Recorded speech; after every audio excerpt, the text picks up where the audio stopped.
Hello mga bishi! Nandito tayo ngayon sa Mango Night Market sa Phuket, Thailand. So, today is my holiday. So, sinama ko ng kaibigan ko na taga St. Petersburg din siya.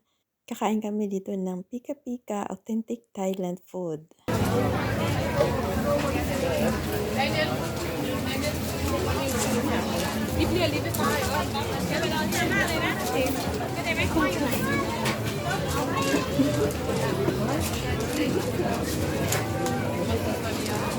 Saan pa ba? Mayroon pa dun sa kabila, oh. Ay, mayroon pa na dito. Parang mga puro gata sila, ano. Ano, parang labong. Ay, may labong din sila, oh. Alabong. Oh, may labong sila. May curry, ginataan. Ayun, oh. Kasi sobrang spicy. Sobrang anghang. Ha? Ay, ano sila? Oh, ito, oh. Mura lang ako 70, 100. Tara.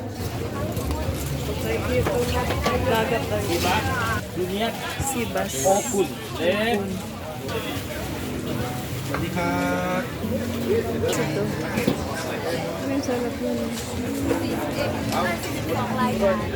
So, ito naman, tilapia na niluto nila sa asin. Ang sarap. Ayan. Ang bakit, oh. Ang palo pa din. Dito ba? Halungan pa.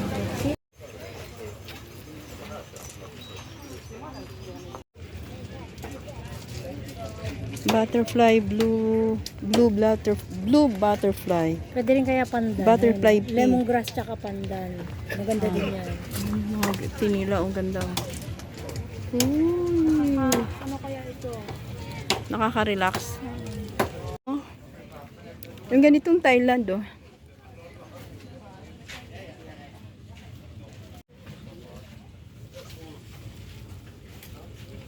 Di ba, ang daan lang ito? Saan? Oo, mga tagitan. Are you sure? Magkano 100 dito? Mga what? Nakaupo na kami dyan at nakapili na kami ng pagkain gusto namin kainin. That's it. Bon appetit. Pichi-pichi.